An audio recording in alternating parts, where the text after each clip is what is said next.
Des brochettes de souris, une friandise populaire vendue en bord de route au Malawi. Mais sur cet axe entre la capitale Lilongwe et Blantyre, les vendeurs sont plus nombreux qu'avant la pandémie. Pour cet agriculteur, c'est une question de survie. Depuis l'apparition du Covid-19, la vie est dure.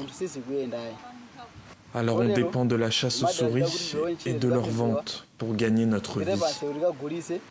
La chasse aux souris est habituellement une affaire d'enfants. Les terriers sont enfumés, les rongeurs attrapés puis grillés, salés ou séchés.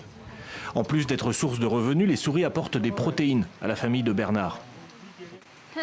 En temps normal, nous comptons sur mon mari et son travail. Mais quand les temps sont durs, on compte sur les souris parce qu'on n'a plus les moyens de se payer de la viande.